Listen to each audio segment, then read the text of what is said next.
But I want to welcome everyone to the reboot of Haftarah study. So we've had kind of a regular Torah study group going at Beit Am for quite some time that usually it would take place on Shabbat, which is kind of an auspicious time for Torah study.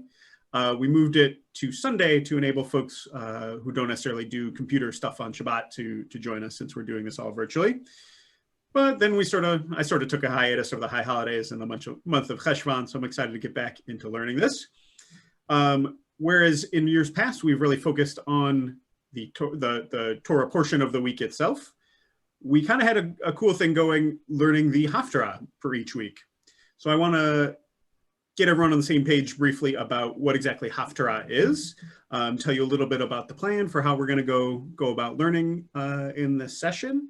We'll do a bit of a Parsha summary, the Parsha for this week, for this upcoming week. Since we're already past Shabbat yesterday, we're on to next Shabbat's Torah portion. So the Parsha for this upcoming Shabbat is Parashat Vayetzei. We'll give a bit of a summary of that. I'll introduce the book that our Haftarah comes from and the specific texts, and then we'll dive in and ask some useful questions. So briefly about what Haftarah is. Haftarah comes from what I like to call the rest of Nach. So some of you I saw have books in front of you that are labeled Tanakh. The three letters stand for Torah, Nevi'im, and Ketuvim. So Torah, that's the 5 books of Moses. Nevi'im is the prophets. And Ketuvim is writings. That's all sorts of literature from other genres. And the Haftarah comes from the Nach, the part that's not Torah, generally from the prophetic books. And there's selections. There's usually some kind of thematic connection to the Parsha, to the Torah portion of the week. Or sometimes there's Haftarahs are selected because of their relevance to the season of the year, to the occasion. And I found that frequently it's when people fall asleep in synagogue, because it's often read entirely in Hebrew. Even in translation, it can be pretty opaque a lot of the time. It's very seldom the topic of the drash or the Devar Torah or really any further discussion. So this is kind of my chance to give it its due. There are lots and lots of theories about how reading Haftarah as a practice in synagogues got started. That's not what we're here to talk about today, but what matters is really, for our purpose, that somebody picked this, somebody selected this portion for a reason, because at some point this spoke to somebody. So a lot of the questions that are useful to ask for us is kind of, how can this speak to us? Like why this text of all texts, right? There's also some variation in traditions about which verses get read as Haftarah. For example, this week, and it's frequently a distinction in between Ashkenazi and Sephardi custom. By default, and this is absolutely, I just want to name that this is Ashkenazi normativity at work, we're going to default to the Ashkenazi reading. That's generally the default position for synagogues across America. The Ashkenazi tradition is kind of the dominant one here. I know that for this week, for example, the Sephardim read the part of Hosea right before the part that the Ashkenazim read, which is really interesting. They pick the same book, but just adjacent but different parts. So our default is going to be to the Ashkenazi Haftarah. Maybe in a future pass-through, we'll do the Sephardi readings. And in general, as you know, across the span of these sessions, I'd sometimes take some license to read what I want to read. Sometimes the Haftarah of the week is pertinent and worth reading, and it's great. And sometimes it's less great. And so I tend to curate this a little bit. I try to keep a balance in between prophetic texts or like texts that are prophecy and texts that are narrative. That just keeps it fun and interesting. So I'll try to warn you ahead of time, but you should also know that I don't expect anyone to come prepared to this. You don't have to have learned in advance. Some people like to do that, and that's great. You should absolutely do that, but you absolutely don't have to. So in general, like I said, we'll do a little summarizing of the portion, some background on the book the Haftarah comes from. Then we'll dive in and read, and we'll see what comes up.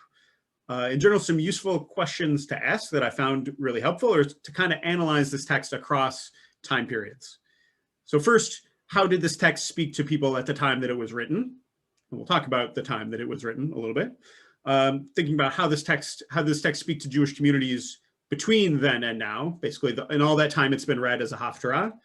why did it get picked? Why did it get read as a Haftarah? And how do we think it maybe landed with communities that have read it previously? And of course, we're reading it now with our modern 21st century eyes. So how does this text speak to us now? We'll come back and touch on all those questions kind of at the end of things.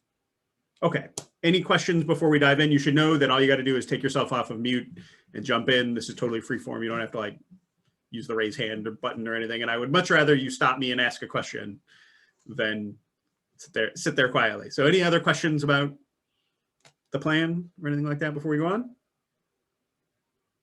Or about what Haftarah is or anything like that? Great, okay. So let me give you a quick rundown of the Torah portion for this upcoming Shabbat. So Parashat Vayetzei, it's in Genesis chapter 28, it runs all the way through chapter 32. And this is the part where Jacob is on the run from Esau. This past week, Jacob stole Esau's blessing. So Jacob is on the run headed for Haran and to stay with his uncle Laban. He has that dream of the angels going up and down a ladder to heaven. God blesses him. Jacob names that place Beit El. Jacob makes it to Haran and works 7 years. There's probably a familiar narrative at this point. Works 7 years in order to marry Rachel, but gets tricked and accidentally marries Leah. Works another 7 years to marry Rachel. Rachel and Leah and their maidservants Bilhah and Zilpah give birth to 11 sons and 1 daughter. And finally, Jacob and his family at the end of the Parsha leave Laban's house, having already accumulated great wealth. The ins and outs, I think there's a whole approach to studying Haftarah that could look just at the thematic connection to the Parsha. We're going to, but it really requires studying the Parsha in detail first. We're going to touch on some of those connections, but not necessarily focus there. I mostly just want to give you this as background info. What's more interesting, I think, is to talk about Hosea, the book that our Haftarah is taken from. So the Haftarah for Vayetzei, if you have your own book and you're opening it up, turn it to Hosea, or it's spelled Hosea. I name him in Hebrew, Hosea chapter 12, verse 13. And it runs from chapter 12, verse 13 through the end of that book. So a little bit of background. Hosea, like a lot of prophetic books, presents itself as the record of God's word to the prophet Hosea. Hosea was one of what they call, and actually the first of what they call the 12 minor prophets. If you turn to the table of contents, the beginning your Tanakh, it's likely you'll see the more major prophets, Isaiah, Jeremiah, Ezekiel, listed first. That's the canonical order, followed by this grouping of 12, who are mostly shorter books for one thing. And Hosea is ordered first of those 12 minor prophets. His prophecy is set in about the mid-8th century BCE. So just to give you a sense of what was going on in the land of Israel in the mid-8th century BCE, I don't necessarily expect you all to be Jewish history majors. The kingdom had split. This is after the time of the United Monarchy. So we had kings Saul and David and Solomon. And after Solomon, the kingdom splits into a northern kingdom, which is called Israel, and a southern kingdom, which is called Judah. Then they basically maintained a related but separate existence down through towards the end of the 8th century. At this point, the Assyrian Empire, which is sort of northeast from the land of Israel, is powerful and sort of looming. So there's sort of an Assyrian threat hovering in the background of this prophecy. Hosea is preaching to the northern kingdom, remember called Israel, although he doesn't call it that, he calls it Ephraim, and we'll talk about why he calls it Ephraim. The northern kingdom, it seems like Hosea takes place before this event, but we know that the northern kingdom was eventually destroyed by the Assyrian Empire in the year 722 BCE. The Assyrians come through and take over the north. They also invade the south, but are stopped short of capturing Jerusalem, and the south continues to exist. But the northern kingdom is basically wiped out and sort of vanishes from history. So Hosea's focus is on the behavior of Israel, the northern kingdom, which Hosea evaluates and really condemns in sharp terms. The themes are pretty in line with other prophetic books. Israel, he describes Israel as abandoning God, basically. He describes God's punishment for Israel for that abandonment, calls for Israel's repentance, but also hope for an ideal future of reconciliation between God and Israel. By abandoning God, because that's not necessarily an obvious term with an obvious meaning, Hosea seems to mean basically various religious, social, sexual, and political offenses.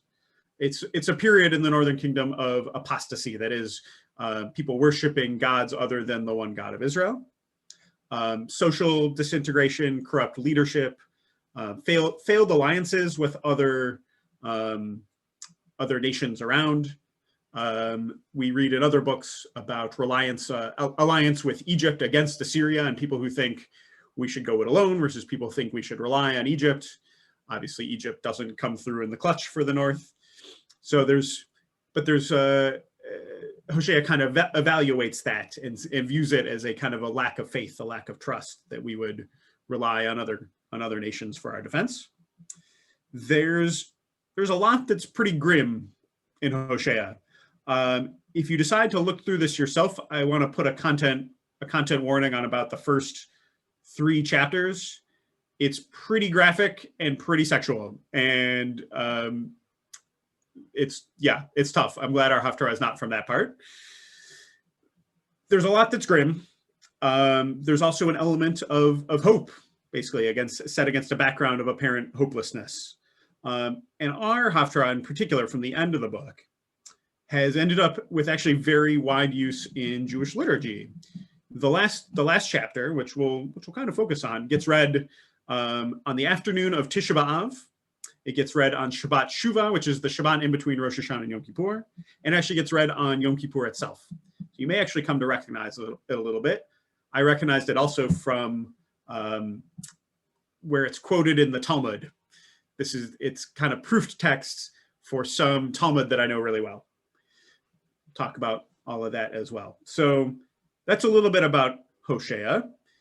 Questions about Hosea or prophecy or the sort of history background and along those lines? What questions do you have?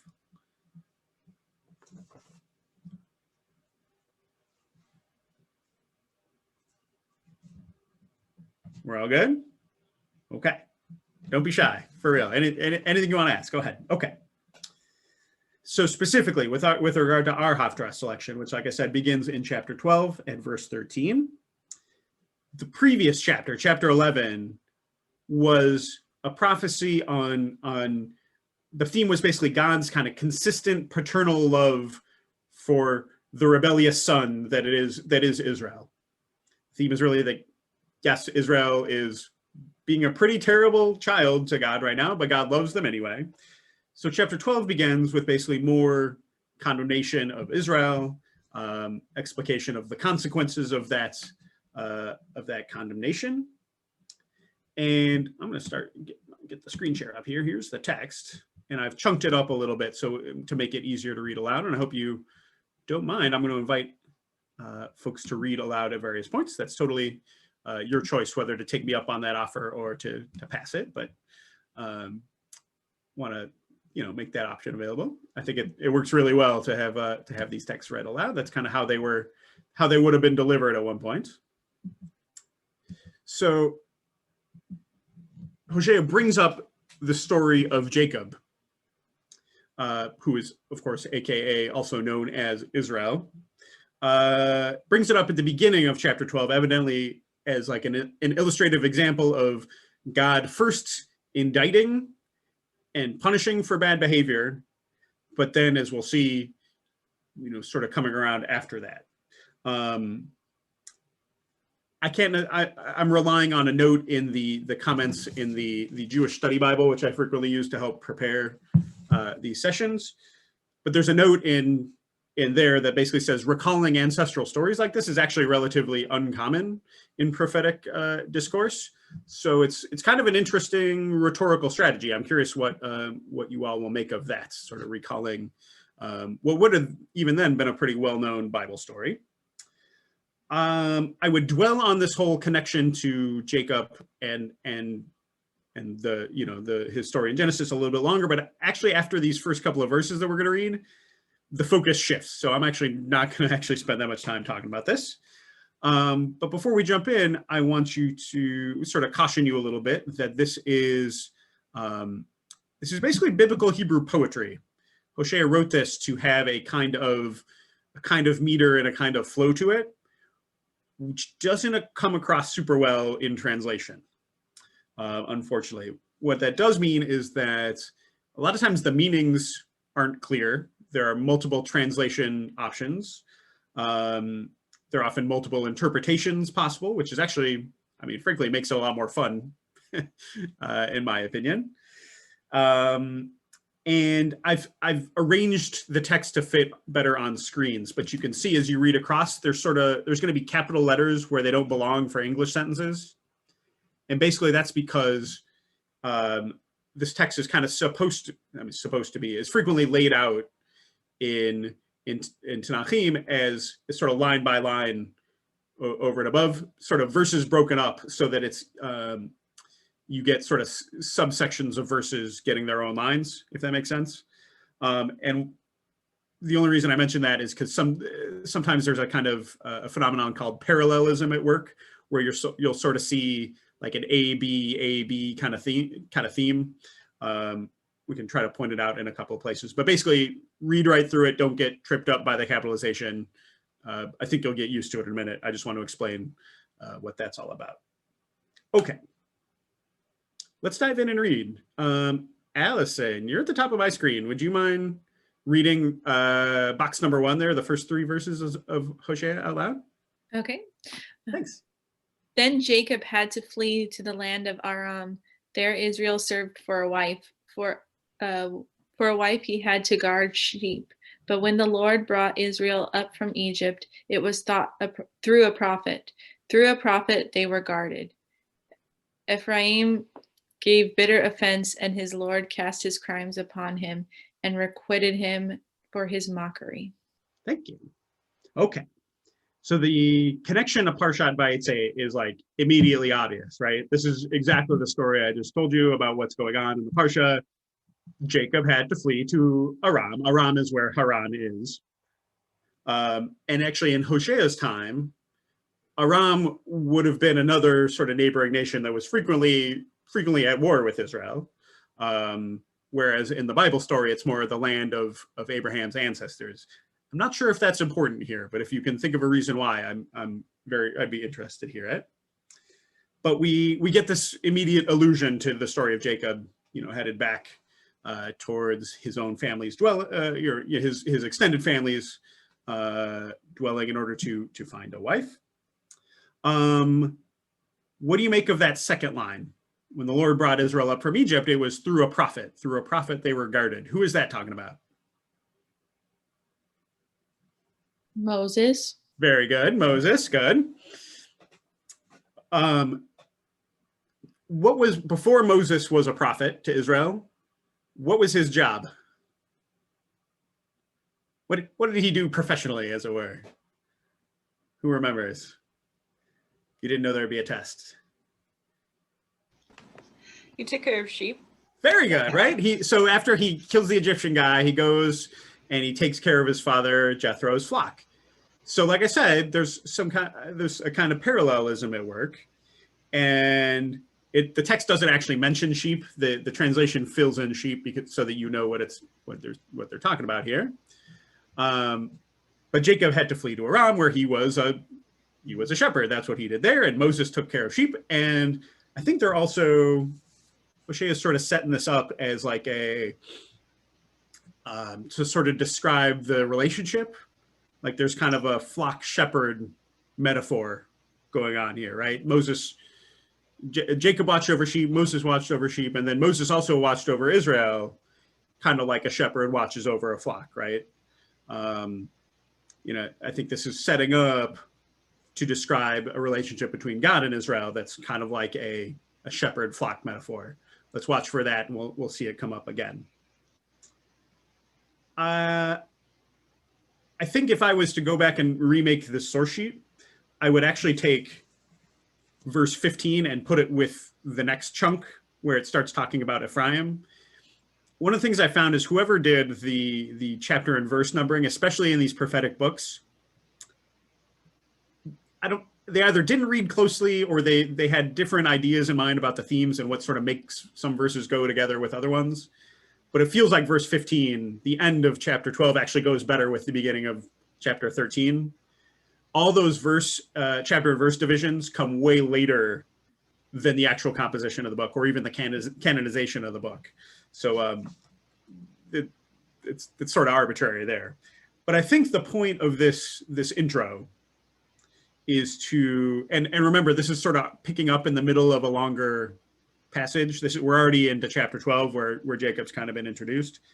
I think the point of this is to kind of demonstrate both that God takes account of our actions and doles out punishment. Serving Laban, I think, is being framed here as Jacob's punishment. Because remember, he was sort of a brat and stole the birthright and things like that. And so I think it's sort of framing that as punishment and setting that up as parallel to the punishment that Israel's going to get for their misbehavior. And on top of that, God sends out prophets to guide Israel into right behavior, who have been listened to sometimes in the past, but evidently Israel is not listening to right now. Okay. And Ephraim gave bitter offense. The Lord cast his crimes upon him and requited him for his mockery is not a particularly helpful translation, in my opinion. I frequently have to go back and look up the meaning of requited. It means to pay someone back. So like Ephraim behaved badly, gave bitter offense, and God basically paid him back, turned around and punished him for that mockery. Again, this is like poetry, and I think the translation's trying to reflect that kind of sense of poeticness, but it's sometimes tough. Okay. How are we doing on the introduction? I would dwell here and make more meaning out of this, but I think there's cooler stuff later. So if it's all right with you, I'm going to keep going, unless folks have questions. Okay, let's keep going. I have, let's see, Tosca, you're the next on my screen. Are you interested in doing a little reading on source number 2 there, the next chunk? I would love to, but I'm not wearing my glasses and Oh, that's quite all right. very well. So Tolly or Jade, would you like? Yeah, you want to volunteer a friend there? Sure. Yeah. Go for it. I would love to. I just enjoy listening. Okay. Right now. You're good. No worries. And I have a different translation too, and mine's a lot more like old-fashioned of language than the one you're using. Oh, okay. I'll read from the screen. Okay, which one are you using, just out of curiosity? The Koran Tanakh. Oh, okay. Great. That's plenty good quality. There's no wrong translation. There's just different choices. So go ahead. And if you see something different that's interesting, like, it's okay to mention that. Okay. Go ahead. When Ephraim spoke piety, he was exalted in Israel, but he incurred guilt through Baal, and so he died. And now they go on sinning. They have made the molten images idols by their skill from their silver, wholly the work of craftsmen. Yet for these they appoint men to sacrifice. They are wont to kiss calves. Assuredly, they shall be like morning clouds, like dew so early gone, like chaff whirled away from the threshing floor, and like smoke from a lattice. Only I, the Lord, have been your God ever since the land of Egypt. You have never known a true God but me. You have never had a helper other than me. Thank you.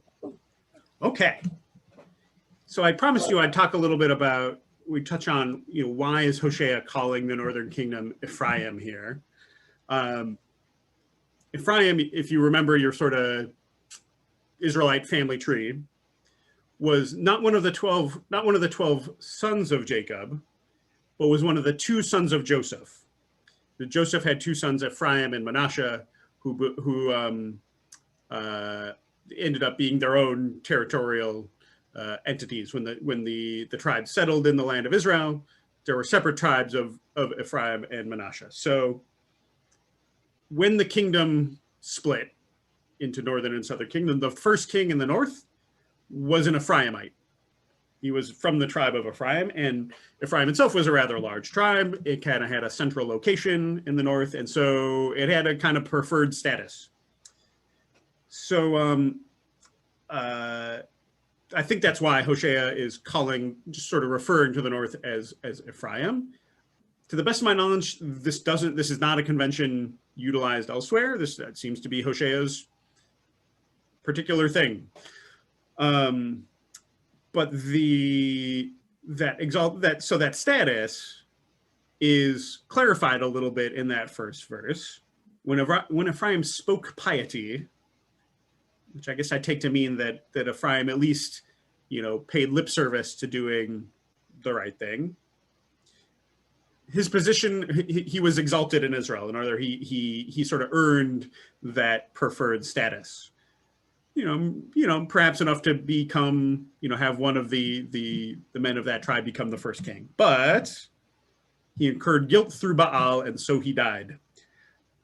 Does anyone know anything about Baal? Does that ring any bells for you? Or you want to take any guesses? The particular. Yeah, go ahead, Margaret.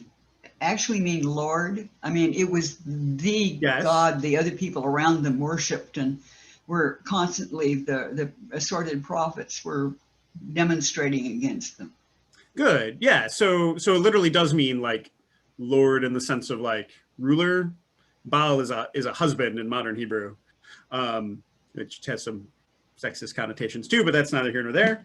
Baal was one of the Canaanite gods, right? That periodically Israelites sort of strayed and went and worshipped. There's a particular incident that happened at a place called Baal Peor.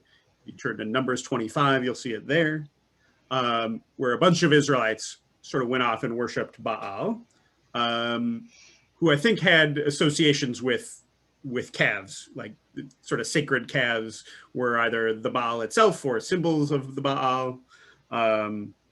And God's punishment to the Israelites for doing that was that they died. So I think that's what's happening in the first verse. Ephraim sort of earned at one point their position, but strayed religiously, worshipped Baal, and died. In other words, is being punished the way the Israelites were once before. Yes.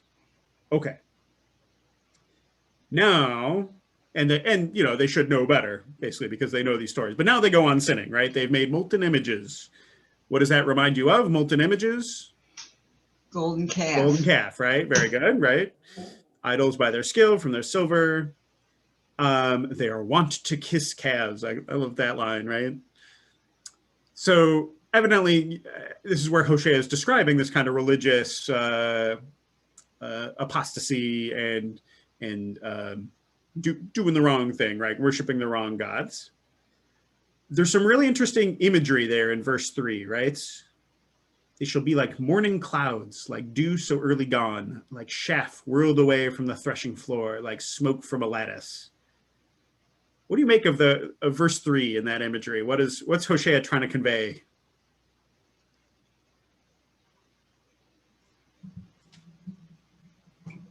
They'll disappear.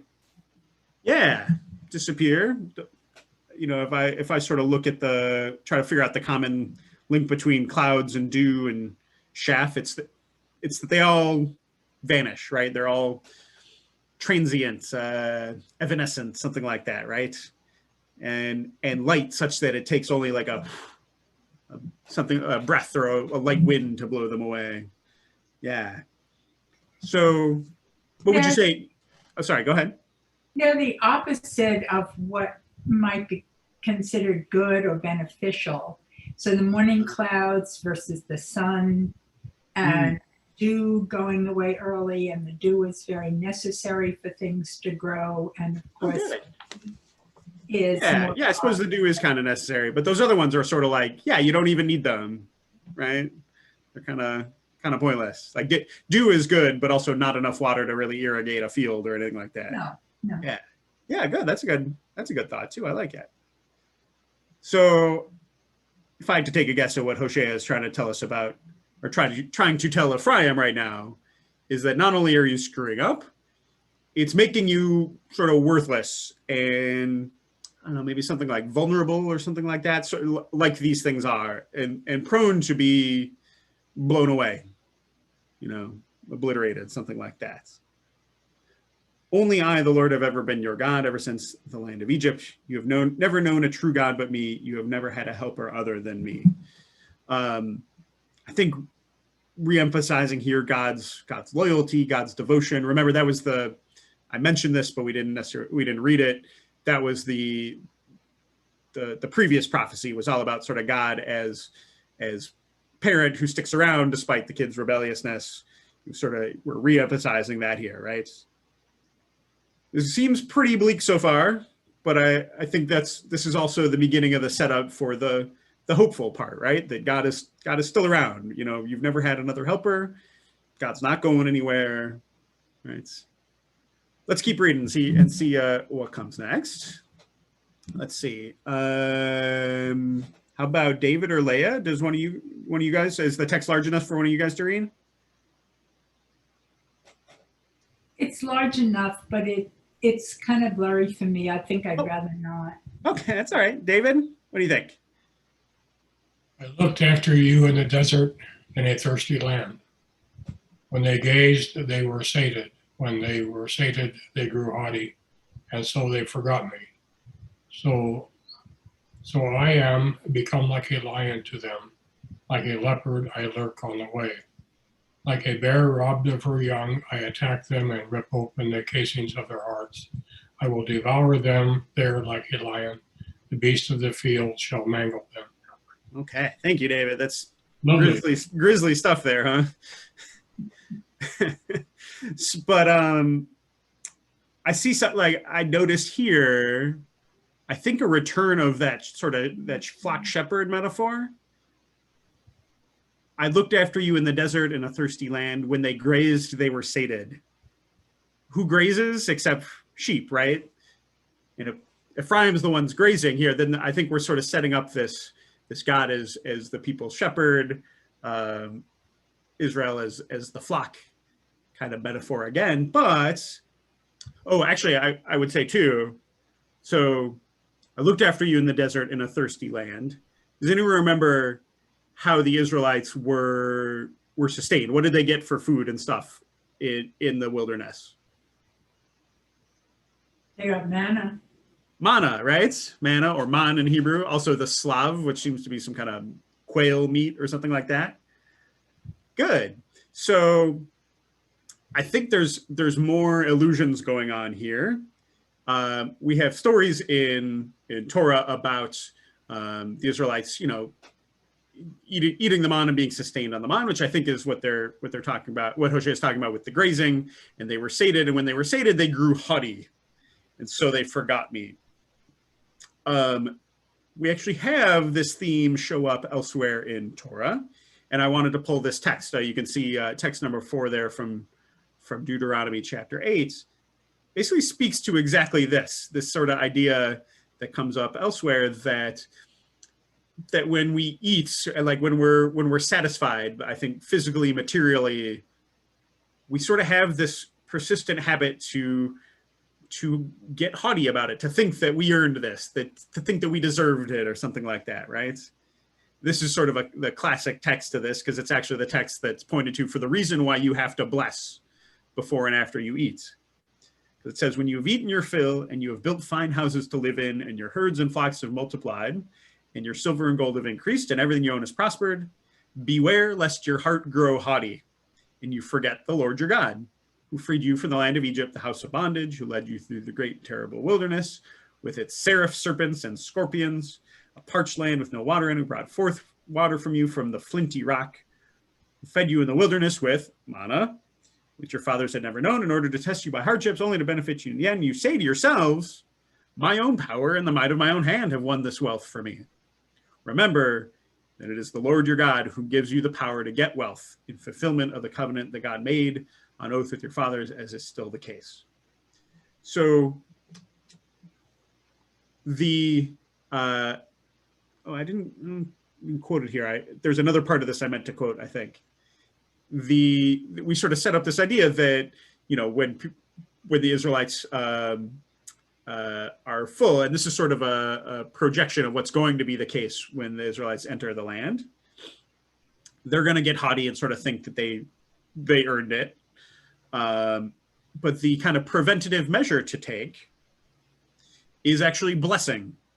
And I think it may be just after this. I think I may have intended to continue another verse.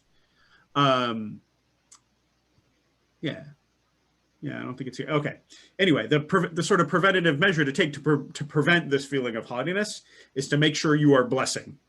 And the rabbis take that to mean bless both before you eat and after you eat. That's where we get Birkat HaMazon and stuff like that. And that's understood as basically a display of humility, a display of like, I didn't really create all this stuff. I'm getting it, but I didn't fully earn it, right? And the key is really remembering, good things, including safety, well-being, all come from God. Okay. So when they grazed, they were sated. When they were sated, they grew haughty. Basically, and they forgot me. Exactly what Deuteronomy warned us about. Ephraim, Israel, the northern kingdom, seems to have done. So I am become like a lion to them. The image of God as a lion is actually relatively common. It shows up in other books. If you want to check out Amos in the 3rd chapter, God is depicted as a lion there. However, that's usually as like God as ferociously defending Israel, right? But here in Hosea, we have like an inversion of that. God is a lion who is now turning on Israel, right? Like a leopard, I lurked on the way. Like a bear robbed for young, I attack them, right? And I think what we see here is a kind of poetic play with that shepherd flock metaphor, right? Whereas God was the shepherd protecting them from all these wild beasts. Because of this rebellious behavior, it's flipped, and now God is the wild beasts.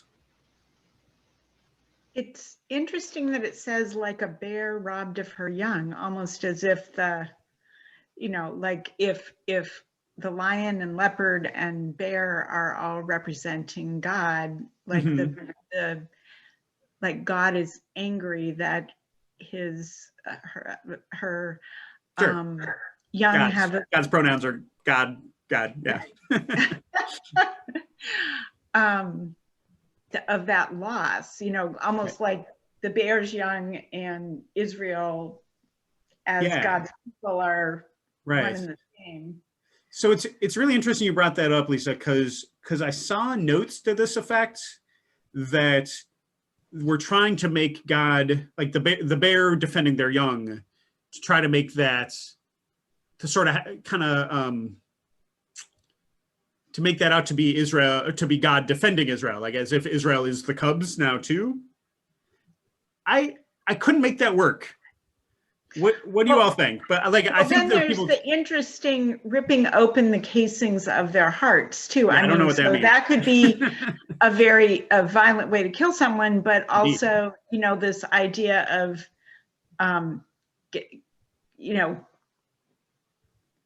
getting into their heart so that they could feel again. I don't know. Oh, like maybe it's not actually like ripping open to eviscerate, but to sort of metaphorically rip open their heart.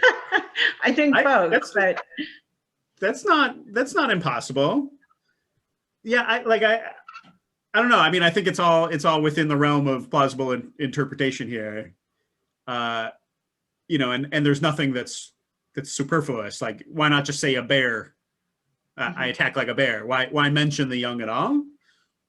I think that's very possible. Do you think it's like they are the young, but they're also the ones who took away the young from God? Because right.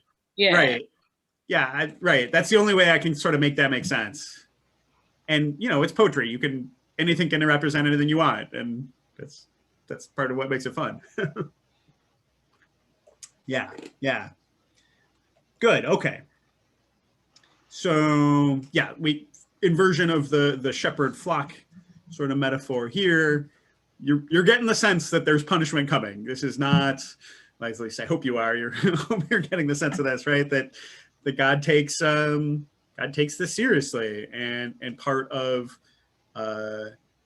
commitment to the covenant is to enforce it. in this way, right? Okay. Any other thoughts so far? By all means, speak up. Thanks for those great comments already.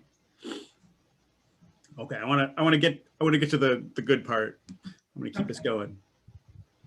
Okay, who's turn to read? Let's see, maybe Margaret? I think you're next. Okay. Do you mind? You are undone, O Israel. You had no help but me. Where now is your king? Let him save you. Where are the chieftains of all your towns who you demanded, give me a king and officers? I gave you a king in my ire, and take them away in my wrath. Okay. So you were undone, O Israel. You had no hope but me. I think again, if I was to sort of paginate this, that might go with the earlier parts, because remember it was like it seems like it connects to verse. Sorry, I'm pointing with my finger, but I need to point with my mouse. Verse 4 at the end here, right? You never had a helper other than me. I think this is sort of connecting back to that. You were undone, you had no hope but me. But then we get this part about kings. Where is your king? Let him save you. Where are all the chieftains who you demanded? And it sounds like God saying, like, I gave you kings, even though that was to my ire. I thought that was a bad idea, but I gave them to you anyway. Does that I think Hosea is alluding to something here too. Does anyone have a sense of what that might be? Well, that was when they wanted to be like other nations and have a king, and they got Saul. Right. Good. And Margaret, do you remember the sort of circumstances of Saul's election? Who made Saul king? Samuel, wasn't it? Yeah, very good, right? Yeah, very good. I'm always impressed at your Bible knowledge, Margaret. Great job. Yeah, he was physically handsome. He stood, head and shoulders above the others. Right. And they didn't say anything about his wisdom or his devotion to God. Right. Very good. And that ultimately was his undoing, right?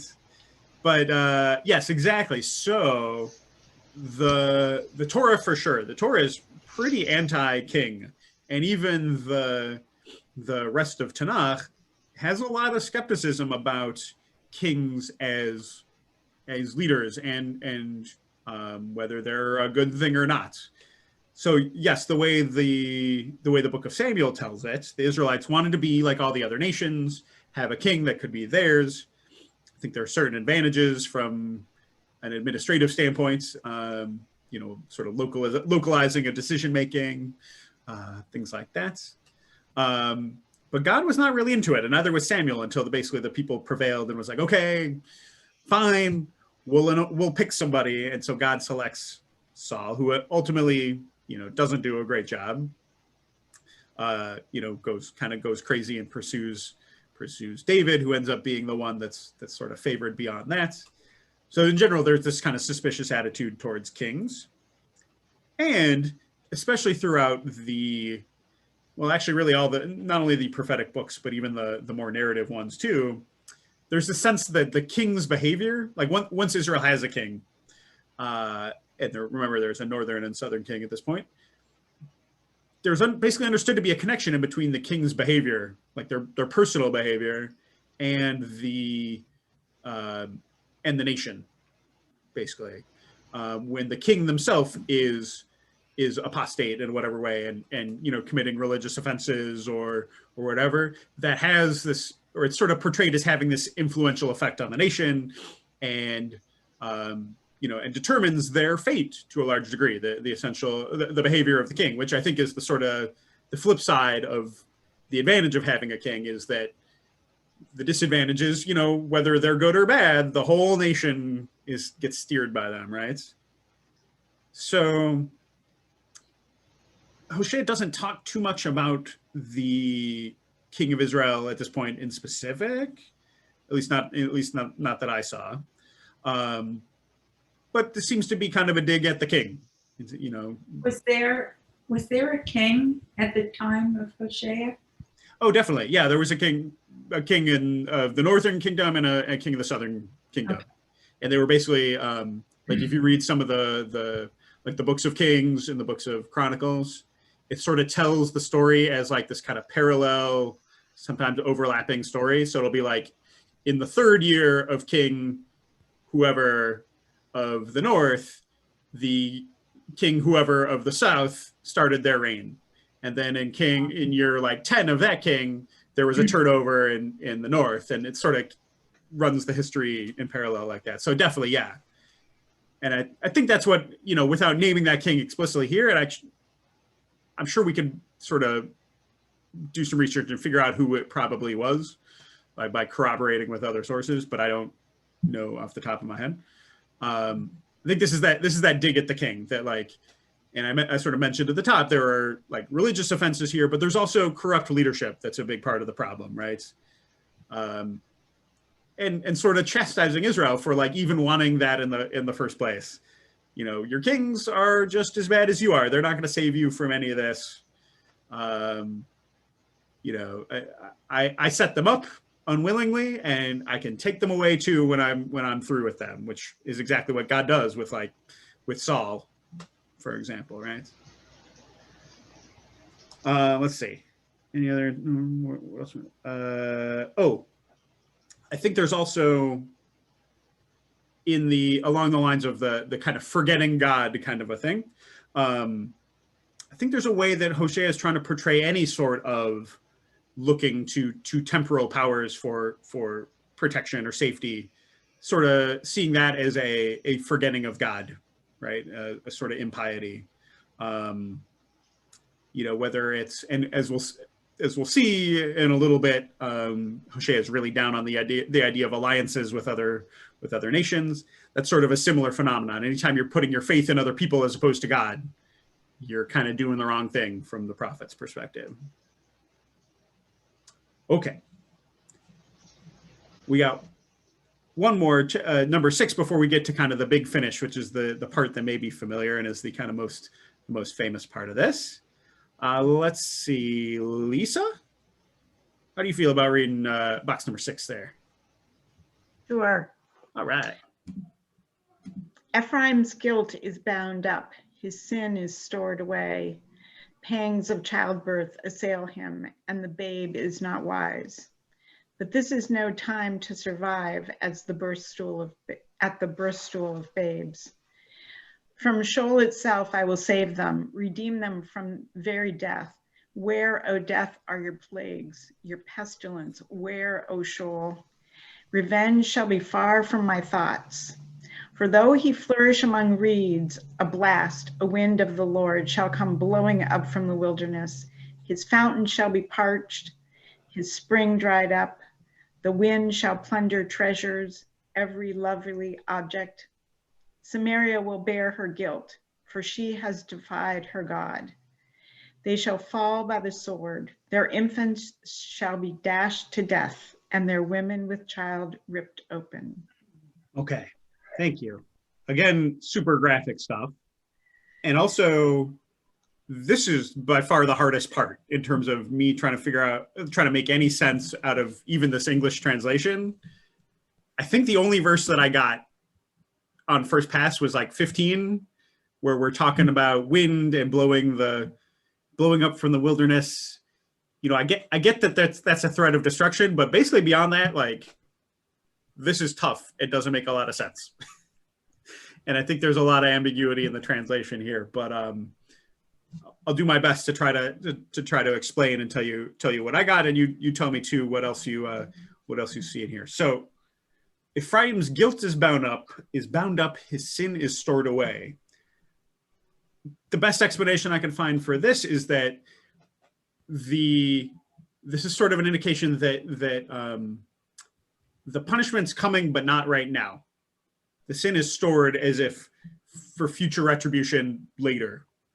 I think because the Assyrians were a threat at this point, but not yet actively invading, is the thought. So Hosea is basically saying, you're going to get it. This is sort of all being charged to your account, as it were, and the bill is going to come due. Then this line, verse 13, is really hard to understand. I'm basically just going to tell you what I got from the notes that explained it. Ephraim seems to be partially compared And actually, this may actually make sense given that we saw that sort of double comparison. Like Israel was kind of like the bear cubs, but also like the one being mauled by the bear. I think that's kind of like this here, where Ephraim's partially compared to the woman in labor, right? Pangs of childbirth assail him, but also sort of partially compared to the baby on their way out, who is, it says, not wise, which seems harsh for a baby, but I think the idea is Ephraim's acting like a baby that kind of dawdles and takes a long time being born, which both prolongs the pain of the mother and also prolongs the pain of the child, and increases dramatically the danger to both. It's the smooth, relatively short births that are the safer ones. It's the ones where it's a long time spent in labor that get a lot more dangerous. And I think that's kind of what Hosea is trying to say. Ephraim, this is kind of like what you're doing. You are, he's sort of using birth as a metaphor for the kind of the turning of the heart, the kind of teshuvah necessary to actually change their ways and do it, and do the right thing. He's saying you're taking too long being reborn that way, if that makes sense. And that's becoming dangerous for you. It's dangerous for you, sort of symbolically as the child and sort of symbolically as the mother, the fact that you're not getting with the program and doing it right away. That's the best I can make of this. I welcome any other ideas. Well, I'm confused by, for this is no time to survive at the birth stool of babes. It's as if, it's like you don't want to be born into this, whatever time this is. Yeah. Right. And I think this is just really hard Hebrew to translate in a sensible English way. I have another translation that I often use this one put out by the Union for Reform Judaism. Can't remember the name of the guy who does this commentary, but it's different from the guy who does this is the new JPS on the screen. So another version could be, birth pains came for him, but he is an unwise babe, for when the time comes, he does not present himself at the birthplace of babes. And that kind of more gets to the point that I was trying to make, like the time comes and he doesn't show up there on the birth stool. In other words, sort of coming out into the world on time like he's supposed to, which, I don't know what the new JPS translators thought that line means. For this is no time to survive at the birth stool of babes, because I can't make that line make much sense myself. Okay. What about Sheol? Does anyone know what Sheol is? Oh, Margaret? Okay. In some versions, it's hell. In some versions, it's simply where everyone goes when they die before the resurrection. Good. Excellent. So I think describing Sheol as hell is a bridge too far. Sheol, I think, is a lot more comparable to something like Hades. It's the netherworld. It's the land of the dead. It's where you go after you die, but without any sort of value judgment. Good or bad is sort of beside the points, right? In the sort of biblical cosmology, they definitely see God is up from here, and heaven is up, and Sheol is down. Sheol is definitely down from here, and I think that's where you sort of get it's sort of a proto hell, I guess, if that makes sense. But you hear people talking all the time later on, actually Jacob, when Jacob's nearing death, he's like, if my favorite son Joseph, or my favorite son Benjamin, if I find out he dies along with Joseph, then my gray head will go down to Sheol in sorrow, right? Meaning sort of poetic way of saying I'm going to die, right? So from Sheol itself, I'll save them, redeem them from death. Basically, God is threatening here, but also holding out the possibility of salvation, right? Like, even though I've set this up, I'm sort of looming the Assyrian invasion over you, I have the power to redeem you. And I think this is my an important line here: revenge shall be far from my thoughts. In other words, God's not in this for getting even. The purpose isn't, you know, sort of God's, you know, satiating God's ego or something like that. The This purpose is ultimately sounds like like for a- Israel's own good, right? To get them to do the right thing, to properly motivate them, right? It almost sounds like an argument between Hosea and God. Like Hosea is saying, this is going to be really bad. They're not doing what they're supposed to do. And God's saying, no, I'll come in at the last minute and prevent the plagues and the pestilence. And Yeah, maybe. and then Hosea coming back and saying, no, it's going to be like this. Yeah. Huh. That's interesting. I think that's one of the differences between Hosea and some of the other prophets. Different prophets sort of have different styles. Hosea seems to like really be like, he's really not a character in his own prophecy at all. He sort of seems like he just acts as the conduit, and it's almost as if God is just talking through him. But there are definitely other ones where there's sort of a three-way conversation in between God, prophet, and Israel, which we've seen before. So that doesn't mean he's not here, right? So I think that's totally plausible. I like that. Oh, Jade here. I just Oh wanted yeah, to. Jay, go ahead, please. Translations like doesn't have the revenge shall be far from my thoughts line at all. It's completely. Oh really? What does it have? Compassion shall be hidden from my eyes. Oh. They're different. Let me see. I think I had. Oh, really? It says compassion shall be hidden from my eyes? Yeah. Oh, I see what they did there. Okay. So let this be a really, you know, important example that translation is interpretation too. So I have another version here that says, vengeance shall be hidden from my eyes. So the hidden from my eyes is just a literal translation of yisater me'enai. You know, what our version here on the screen says, you know, it'll be far from my thoughts. It won't be in front of my eyes. I'm not thinking about it. It sort of takes that poetically. Whereas your Koran and this other one take it literally. But nocham can mean compassion. And there's also a sense in which it means sort of kind of getting even, basically, like satisfaction, something like that. So I think that translation is correct. It's loyal to the Hebrew, but it also seems like, I mean, that makes the whole message pretty different, doesn't it? Like God actually is in it for revenge, and maybe there's not that much hope. So I think maybe there, you know, depending on how you want to read this, you would translate that differently, whether this is more kind of uplift or more bleak. Yeah. Okay. One more quick note about those, especially verse 15, which I think is kind of cool. So there's this line about flourish among the reeds, and there's actually a double word play going on in Hebrew here. The word for flourish, that translated as flourish, is yafri, which is sort of a sound-alike with Ephraim and Yafri. And the word that they translate as reeds, which is achim, is very close to the word achim for brothers.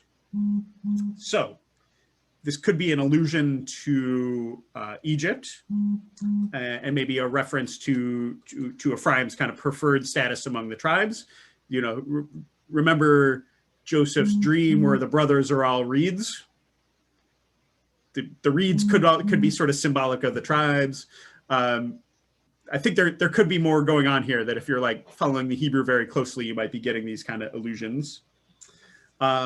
The blast of wind coming from the wilderness, if you know the geography of the land of Israel, you know that to the east of it is the big Syrian desert, and so winds that come from there, east winds, and it doesn't use the word east here, but it says kadim. It's clearly an east wind that's indicated in the Hebrew. Those are very hot, dry winds from the desert.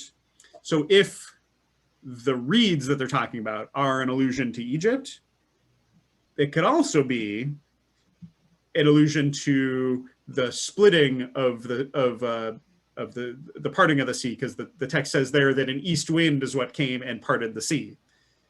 I have no idea how this changes the meaning, but it's interesting. You know, this is sort of lost in our translation, but a close reading of the Hebrew sort of pulls out some of this wordplay. Okay. We got Hosea sort of changes it up for some reason. He calls the northern king Samaria, really in a way that's out of character here. It's been Ephraim, Ephraim, Ephraim, but Samaria is another sort of, you know, alternative name for the northern kingdom. Again, emphasizing the impending doom. I really want to get to the big finish here. So let's turn the page and close it out. Can I get a volunteer who's willing to read this last bit? It's kind of long, but I'm going to have you read the whole thing in one chunk before you analyze it. I can do it. Go for it. Thanks. Return, O Israel, to the Lord your God, for you have fallen because of your sin. Take words with you and return to the Lord. Say to God, forgive all guilt and accept what is good. Instead of bulls, we will pay the offering of our lips. Assyria will not save us. No more will we ride on the steeds, nor ever again will we call our handiwork our God, since in you alone orphans find pity. I will heal their affliction. Generously will I take them back in love, for my anger has turned away from them. I will be to Israel like dew. He shall blossom like the lily. He shall strike root like a Lebanon tree. His boughs shall spread out far. His beauty shall be like the olive trees, his fragrance like that of Lebanon. They who sit in his shade shall be revived. They shall bring life to new grain. They shall blossom like the vine. His scent shall be like the wine of Lebanon. Ephraim will say, what more have I do with idols? When I respond and look to God, I will become like a verdant cypress. Your fruit is provided by me. He who is wise will consider these words. He who is prudent will take note of them. For the paths of the Lord are smooth. The righteous can walk on them, while sinners stumble on them. Thank you. Okay. So lots going on here. Did this strike anyone as familiar at all in translation? Okay, I'd be pretty impressed. So basically, because of this, and this is the end of Hosea. This is the end of the whole prophecy. Not only this prophecy, but the end of the whole book. It's a powerful call for repentance, and I think conveys hope. The language is sort of high poetry. It's become kind of a classical text in Jewish tradition and liturgy. Like I said, read Tisha B'Av afternoon, Shabbat Shuvah, Yom Kippur, and also has become a proof text for the rabbis of the Talmud who were developing the concept of teshuvah, of repentance. Teshuvah has in it shuvah, which literally means to turn or return, and that's the very first line of this passage is shuvah, return Israel. The rabbis sort of take that, I guess, I don't know if it's literally exactly, but they take it to mean do teshuvah, do repentance, Israel. And use this to kind of develop their idea of what that means and what that looks like. The verse number 3, that first line, take words with you and return to the Lord. This I know really, really well because this is really important. This is an important line for the rabbis.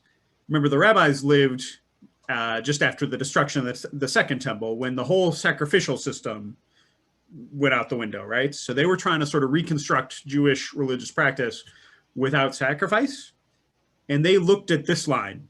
It said, take words with you and return to the Lord, to basically say, you don't actually need sacrifices, all you need is words. And this was an important part of the transition from a sacrificial, prayer, sacrificial ritual system to a prayer-based system. And sort of is taken as kind of authorization to go about seeking forgiveness without the aid of sin offerings and things like that, as had been the practice beforehand. Take words with you. In other words, just talk to God. Say, forgive all the guilt and accept what's good. This line, instead of bulls, we will pay the offering of our lips. The translation is again sort of hiding something in the Hebrew. You get the sense, right, that instead of sacrificing bulls, we're going to offer our words, right, the offering of our lips. But the Hebrew actually literally says, "We will offer the bulls of our lips," which I think is even more poetic, but a little bit harder to understand. Our sort of words are going to fill in for our sacrifices, is how the rabbis understand this. And actually, I think it's entirely possible there's sort of a scribal misprint there. And instead of parim, they meant to put puri, like the fruits of our lips would maybe make a little bit more sense. But in any case, that's how the rabbis understand it. Yeah, and they basically the rabbis take this to mean, our words are equal vis-a-vis, how God considers and accepts them. Our words are on the same level as sacrifices once were. The bit about Assyria and horses will no longer ride on steeds. I think this is about the foreign alliances again. We're not gonna depend on foreign alliances anymore. Horses were, I don't think, native to the region in the land of Israel. If you wanted to ride horses and have mounted chariots or cavalry in your army, you had to go buy them from Egypt. And so we will no more ride on steeds. I mean, we're not going to be in military alliance with Egypt and buying chariots from them. We're never going to call our own handiwork gods, since you alone orphans find pity. This is sort of a laundry list of all the transgressions Hosea has described all along. This is it. This is exactly what Israel is supposed to be doing, right? This is what's desired for Israel to reject their past behavior and turn back to doing the right thing. The verses like 5 through 9 are really great. We get the kind of healing agricultural metaphors again.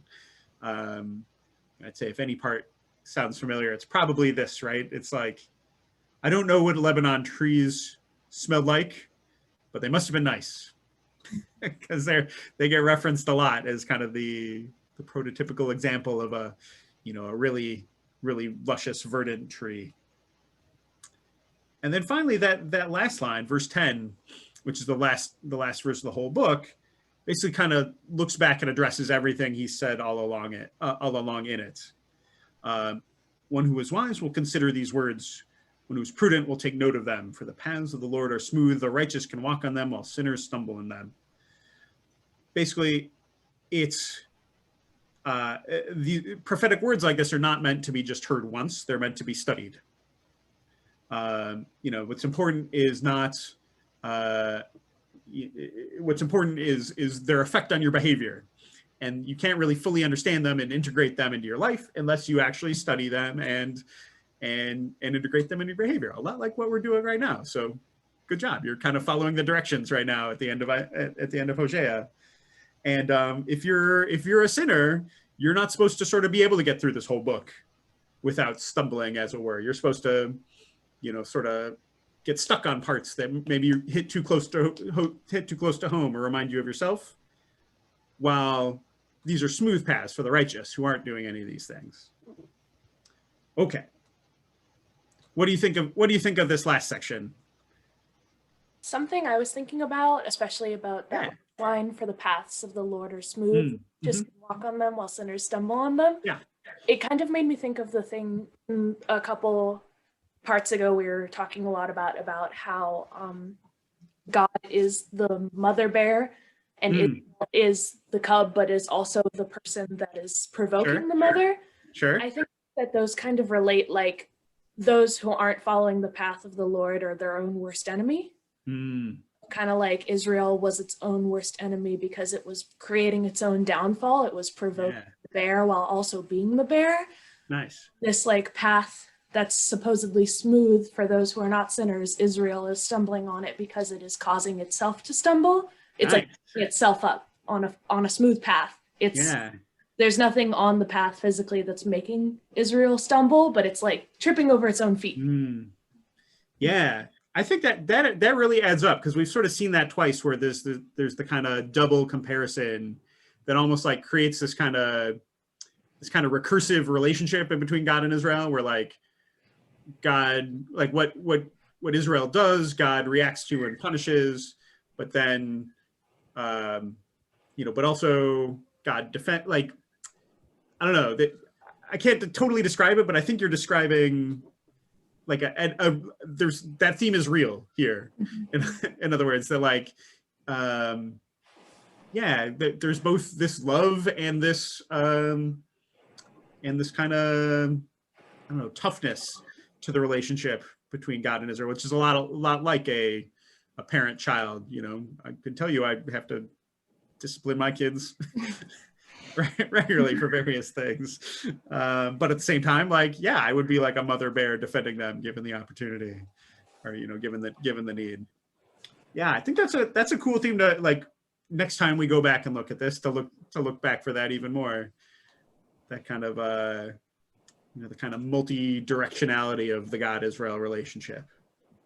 Good. Thank you. Okay, let's kind of tie it all together.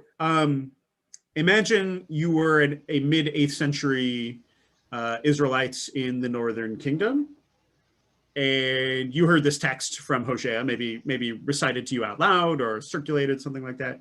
How do you think this text would have spoken to you or to other people at the time that it was written?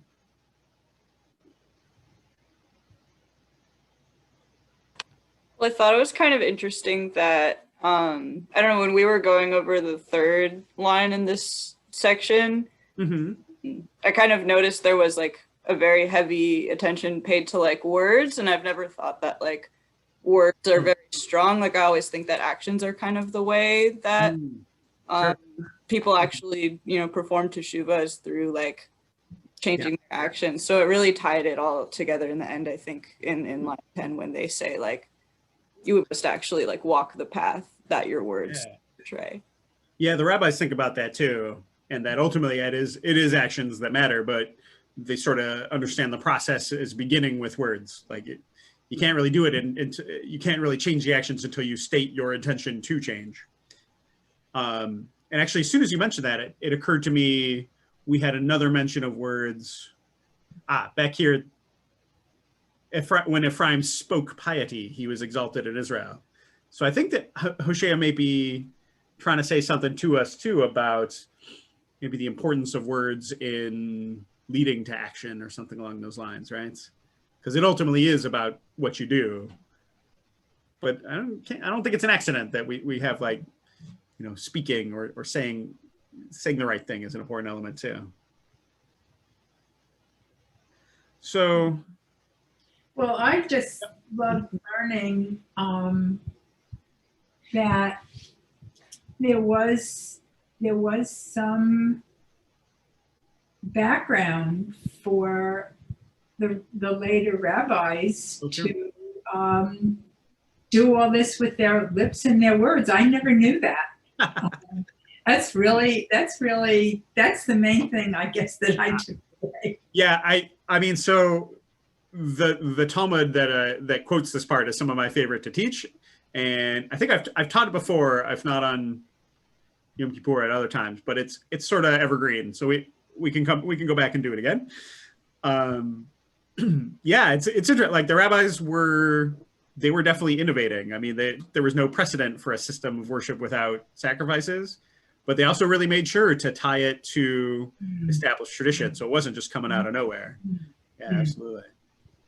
So I think, for the standpoint of you know, maybe how this would have landed with people at the time, like a lot of prophetic texts, you know, it's clearly warning of impending destruction and, you know, imploring people to change. Evidently that went unheeded, because we know that the Northern Kingdom got destroyed, right? So maybe the more interesting question then is what about the people in between then and now? All the generations of Jews who read this as the Haftarah for Parashat Vayetzei, right? You know, imagine yourself at various points in Jewish history, or hearing this in synagogue prior to our era. How might have this text has spoken to other Jewish communities at different times and places? What's important here to hear, do you think? Well, I wonder if the purpose now, or why it would be chosen now, is very similar to the reason that Hosea would have composed it to begin with, both to scare people and encourage them at the same time. Yeah. And also the language is so Right. evocative and beautiful, both the scary parts and he shall blossom like the lily. So I'm thinking it's like whoever's writing this is really trying to get people's attention, both emotionally and sensually. And like you said, it didn't work the first time, but I wonder if it's chosen later to evoke the same kinds of responses. And as a cautionary tale, look, they didn't pay attention and things did not work out. I think definitely. And that's, it's no accident that this chunk in particular gets read on those important holidays that have to do with Teshuvah, right? Tisha B'Av is the beginning of that season, right? And then Shabbat Shuvah and Yom Kippur. I'm gonna be honest, I think I'm a little bit cynical about this. I think that the link, in terms of why this got chosen as the Haftarah for Parashat Vayetzei, I think they had that link to the Parsha, that's that little bit about Jacob at the beginning. But beyond that, like, none of this really seems to line up. I kind of think that that's just sort of a pretext for getting in another reading of this block, of this chunk during the course of the year. Because we hear it at those times when we're sort of already thinking about Shuvah or whatever. But here we are in Kislev, we're a month and a half out, a little more than a month and a half out from, 2 months out from the high holidays. Maybe we're sort of falling back into our habits or something like that. Whatever we tried to change about ourselves, maybe we're starting to get lazy or something like that. So here comes this text again, saying, remember the teshuvah, remember what, maybe the promises that you made to yourself or the expectations on you, something like this. Like, I don't know, I'm kind of comfortable saying, you know what, this is kind of just another excuse to read Hosea 14, 2-10 another time during the year. Because I think it's important, like, you got to hear this message at regular intervals to actually do it and internalize it, that teshuvah is possible and teshuvah is what God wants from us, right? Yeah, I kind of like that. Jacob's also a guy who did a lot of screwing up and then returning. Indeed. Yeah. Okay, you're So right. Maybe it's not his totally. Story is, this is his story too. You're right. That's true. Maybe it's not just a cynic. Maybe my cynicism is not warranted. Maybe there is more of a connection in terms of being Jacob being. All of these can work at the same time too. Absolutely. Well, yes, it works on 3 levels. It is addressing the king who represents the country to other countries and makes treaties and things. Sure. It's referring to the country as a whole, and it could refer to each individual. I'm afraid if I lived at the time, I would feel that I was overwhelmed by the majority who weren't. And, it didn't matter what I did. Yeah, I can see that. Well, I have a more cynical reaction when you said, what would people think or something? My head immediately went to the Holocaust. And this, what I know has been said many times, but you could almost read this as they must have been doing bad things because God didn't do good things for them. That's tough. I mean, I've heard that before. I've heard that too, and I think that's one of those. Yeah, right. Yeah. There have been people who thought that. Yeah. Very interesting. How about any takes right now in terms of how this speaks to you today, given our own situation and our own predicament? Is there anything you hear in this text, the whole Haftarah, that you think speaks to this current moment? It's a small bit, but I think there was something in there like kings get used to being kings. And oh yeah, in number 5 there. Up in the king part, and they don't do what I do for you. Wow, I wonder who that could possibly be a reference to, Lisa. I don't know. Couldn't imagine, but I'm sure it makes sense. It's not a singular example, though. It makes sense, yeah. Good. That's why Haftarah and texts like this are so cool. Is like they operate like on, there's sort of different streams of time flowing all at once. Like we're reading this now in the present, but we're also reading it, across all the centuries that have been read. So good. I'm glad you saw something that speaks to you. Anyone else? Any other sort of contemporary connections to Yeah, I think the end of it, which is so beautiful. If we, things are bad, they're a lot worse for some people than others, but we all have something that we're having to stay home and things are kind of parched and dry. And just this kind of promise that even in the midst of this, if we look to God, we'll somehow feel something good right now. Beautiful, Leah. I'm gonna leave it there. That's a perfect way to wrap up.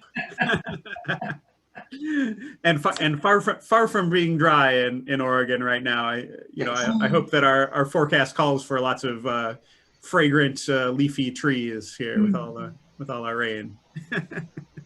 Can I say something? Of course.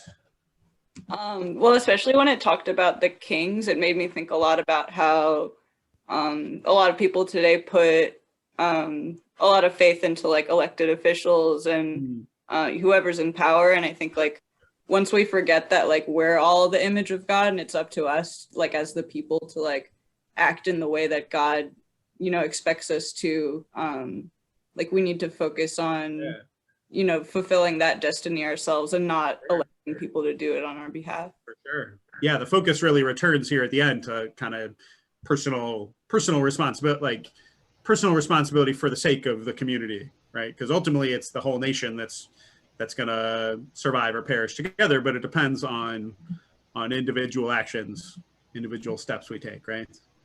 Yeah, that's great too. I'm pretty happy leaving it there too. We're coming up on about an hour and a half of learning together, so I think it's probably a wise idea to call it a night. I've seen the scenes behind you get darker and darker and darker. So thank you so much for learning with me.